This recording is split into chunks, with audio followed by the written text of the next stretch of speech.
What I've learned is that in the 20th century, literacy and numeracy far exceeded the basics. For a queer kid, numbers haven't always added up as they do for others, and words definitely have had the purpose of enforcing normative, gendered boundaries.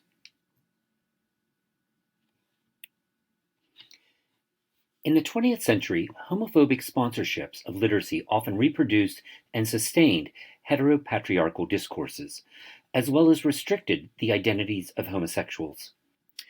As Deborah Brandt has taught us, these literacy sponsorships happened in all of the places where lessons in reading, writing, and research occurred: the family circle, the classroom, the doctor's office, the library stacks, and in the public popular voice. Here, I will focus upon how teacher training manuals across the 20th century represented the tomboy and the sissy, and examine how they perpetuated limited gender perspectives. Before this archival analysis, I begin with a personal story. In central Pennsylvania, circa 1972, my elementary school teacher called me to the front of the classroom. By the first week of the school year, we had already knew our standings because she had placed all of the poor or misbehaved students closest to her desk and her best students in the back rows. When she beckoned me after the lunchtime recess, I approached her desk with the confidence of a back row child, not knowing that she had spied me on the playground with a group of girls and wanted me to parse something beyond sentences. She asked me to face my classmates and prompted me. "I'd like you to tell the class why you prefer to play with girls, and then explain to them why you're not proud of your masculinity." How could any 11-year-old respond to charges of gender betrayal? I remained silent. Tears at that moment would have been an admission of blubbering culpability, a sentence of sissy guilt. I stood there dumb, in both senses, mute and stupefied. For years, I stewed over this scenario of educational top-down bullying, but finally, instead of mulling over the effeminacy shaming, I decided to visit the archive of the teacher training college where my teacher had earned her pedagogical credentials. What had given her pedagogical permission to teach this gender lesson? At her teacher training institution, some 80-odd years later, the archivist found her photograph in the 1932 edition of the yearbook, along with her curricular track specializing in the instructions of grades 4 through 6. The archivist also found a full list of books that the intermediate teacher track read. I ordered those teacher training textbooks from the New York Public Library and studied mid-century pedagogical instruction as my fourth grade teacher would have. From that reading, I learned that in fact, 20th century teacher training textbooks prime teachers in training to scrutinize their young charges for signs of the abnormal. As John D'Amelio and Estelle Friedman have stated about these efforts of 20th century progressive educational reform, quote, "Progressive reform called upon the state to intervene as never before in the country's economic and social life. As a number of writers have pointed out, the progressive movement embodied sharply conflicting impulses: social order as well as social justice, efficiency along with uplift, faith in the power of education as well as the determination to coerce the recalcitrant.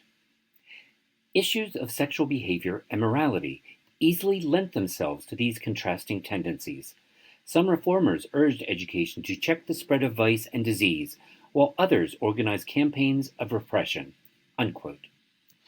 These curricular readings advised teachers in training to be vigilant to the hereditary flaws that they could identify in students and then intervene in aberrant behavior that might undermine socially accepted norms and therefore good social hygiene.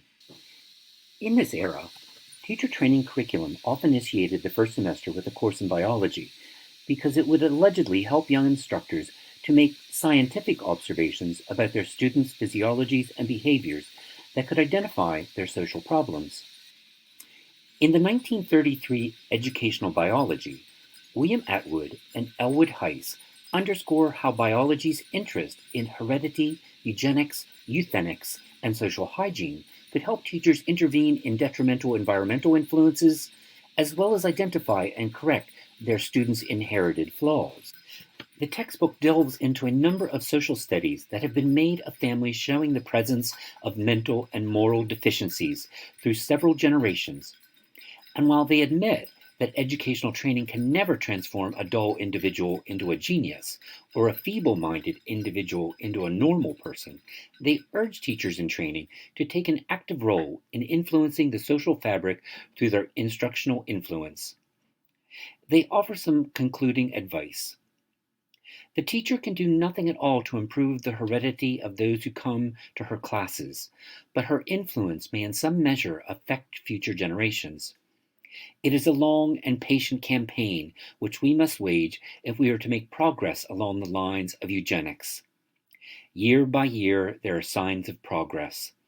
A case in point is the recent decision of the Supreme Court of the United States, which makes it legal for any state to pass laws providing for the sterilization of the feeble-minded. The chief work of the teacher, especially the teacher of small children, is the molding of the sentiment of the community toward a better environment for the developing child.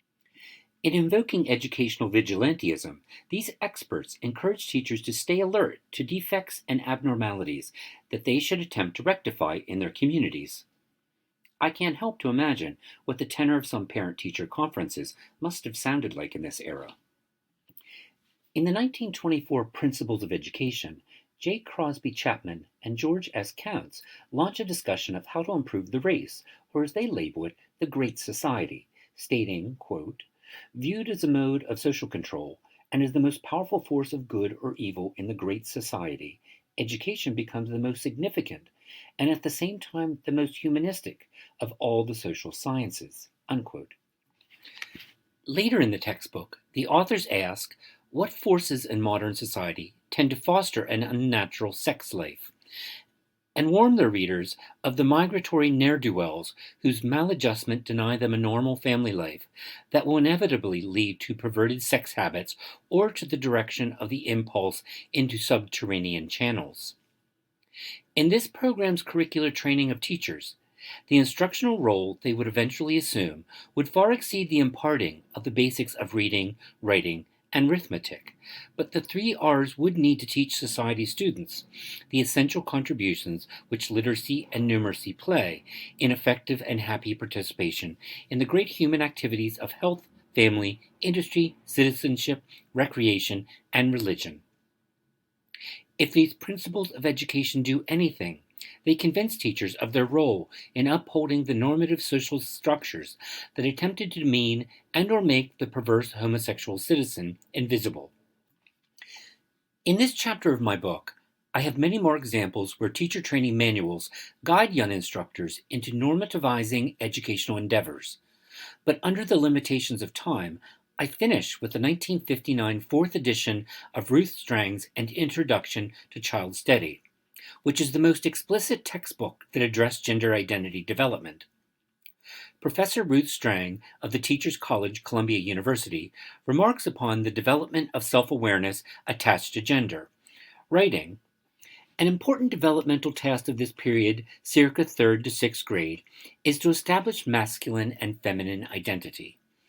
The feminine sex role is learned relatively easily if the girl is given continuous experiences in doing women's work about the house.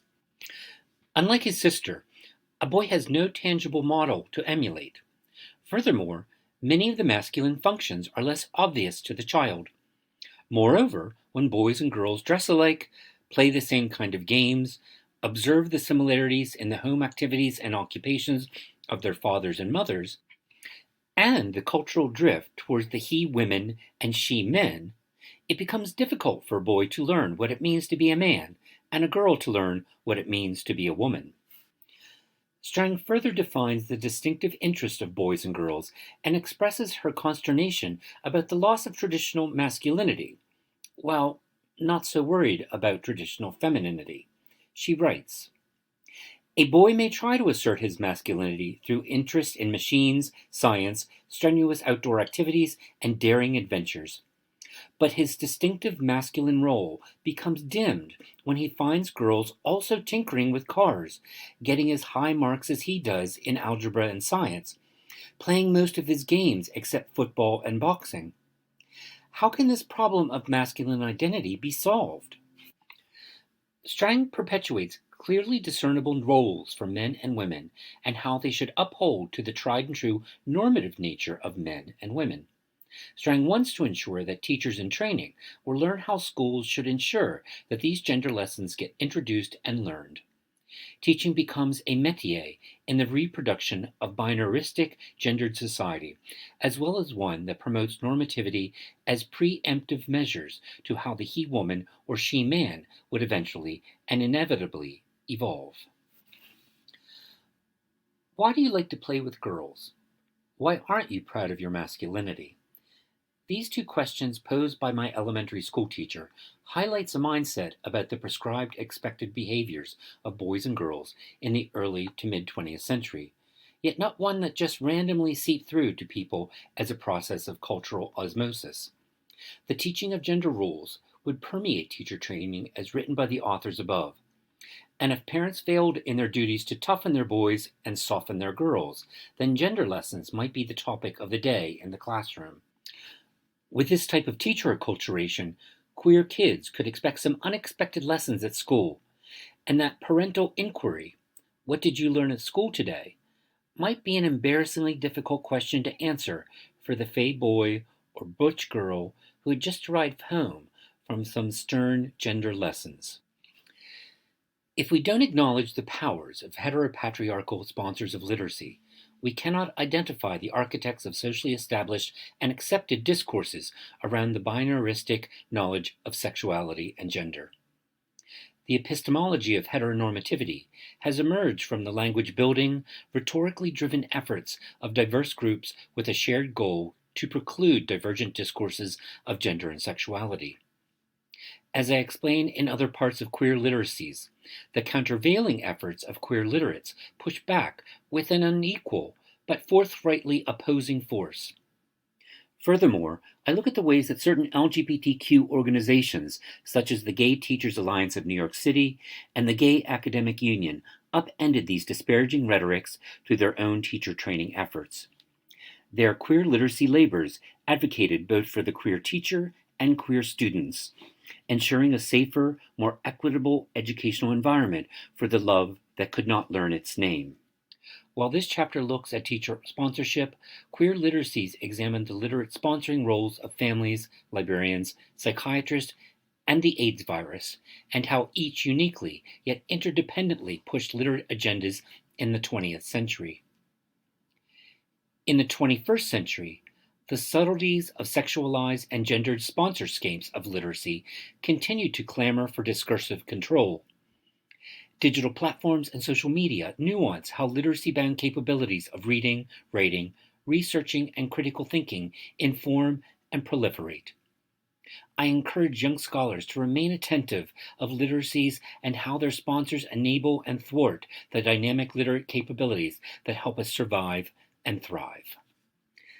Thank you for your attention and thoughtful considerations.